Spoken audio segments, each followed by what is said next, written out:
Hi, my name is Ashley, and today we are going to be making watercolor paint. To do this, you will need water, some jars to put your finished product in, some Ziploc baggies, a rolling pin, and finally, your items from nature or from your spice cabinet to make your paint.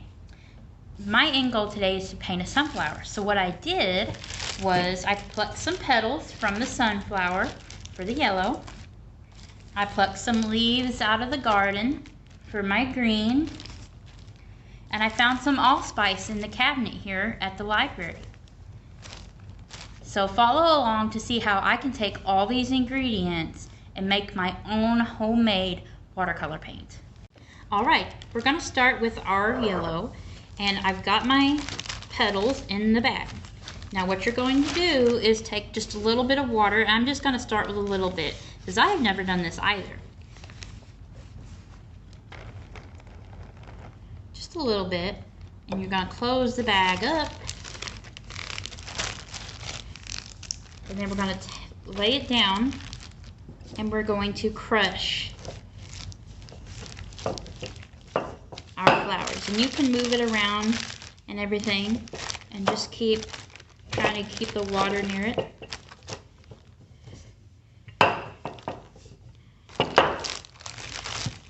And you're just going to keep doing this until you can see the liquid is starting to get some of the water. And you can always pick it up and move it around some.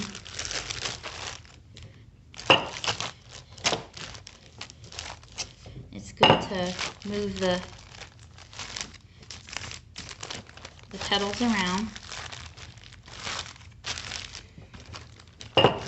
You can even hold your bag up too if you want.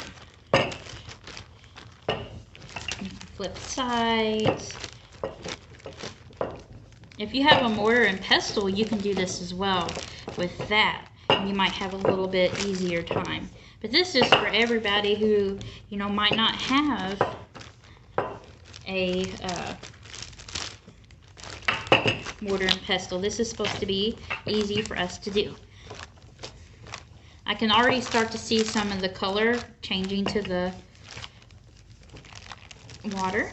And if you can add more petals, if the water doesn't get the color you want. And watercolors are generally nice. Can you see the water starting to turn yellow? And just gotta move, shake that up, get this down in there. And you can see that the color is starting to leach from these petals.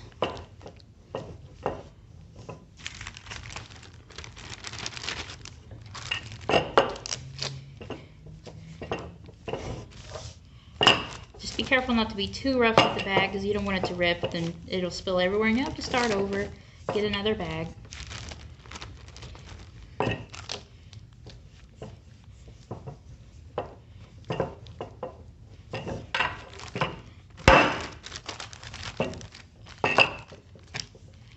Alright. And another tool I forgot to mention was a strainer. And we're going to use this. We're going to set it here on our top of our jar. And I'm going to open this bag. Just try to open the corner so I don't spill it everywhere. I'm going to pour my watercolor paint down into here. Now this one I didn't need the strainer as much, but it's still good to use the strainer.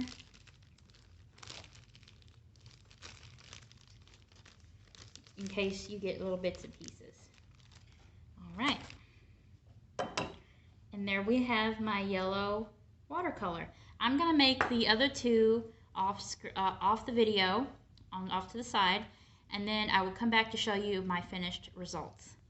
Okay, so for my brown, I'm using whole allspice, but I've learned that when I go to crush it, it does indeed poke holes in the bag because it's such a sharp thing. So if you're using something that's more woody or hard, you might try to crush it in a bowl first and then pour it into your bag. or you can just use ground spices. So what I'm going to do is, since I've got it really good and ground, is I'm going to switch it into another bag. Just like y'all should know, now that I've got my allspice switched into a new bag, I'm just lightly rolling it, and it's already getting a lot of that brown color into it. Because we don't want to crush this bag too.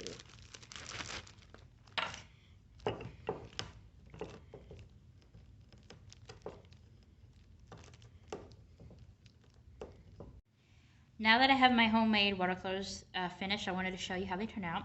So this is the brown from my allspice. Kind of take a better look in there. The yellow from my sunflowers. And the green from the leaves. Now I'm going to paint a sunflower. Okay, so what I did was I drew a sunflower with my pencil. And when I liked it, I traced over it with a thin Sharpie marker. You don't have to do that. You can just go straight onto your paper with watercolor. But I like to, when it comes to watercolor, have like a form that I can fill in. So let's get started. I've got my paint brushes. I'm going to start with the brown in the middle.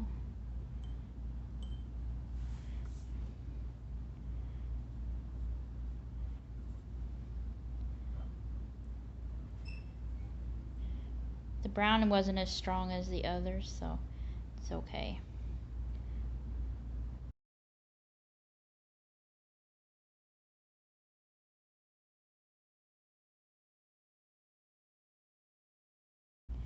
And in no way, shape, or form am I a professional artist.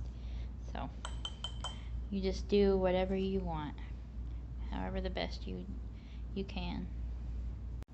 Now that I'm finished with the middle of the sunflower, I'm going to start on my petals.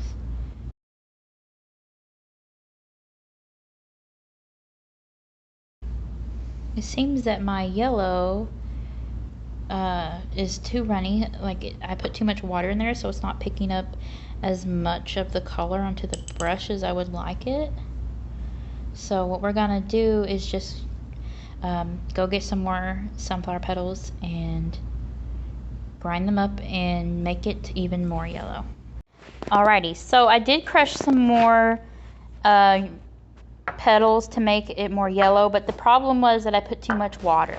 So we know now that if you put too much water and not enough product, then it will become really runny, and it'll show color in the water, but it's not going to want to transfer very well to the paper. But you can actually see that my green did transfer pretty good.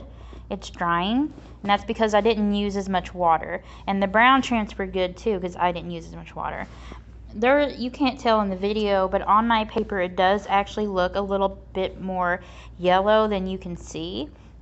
It's not deep and vibrant like a big sunflower like we have out in the garden, but it is still light, and it's like a light, airy painting of a sunflower. Alrighty, so we're finished with today's tutorial, and with these tutorials, oftentimes it's the first time I've ever done it. I don't try to do it beforehand to see if it'll work or not.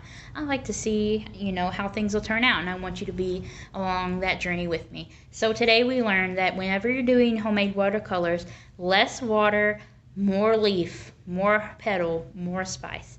So I can't wait to see what you all create. I will continue to let this dry and see how it turns out. So I will see you all on the next video or our next program. And I hope that you all can try this and show me what you've tried. All right, bye for now.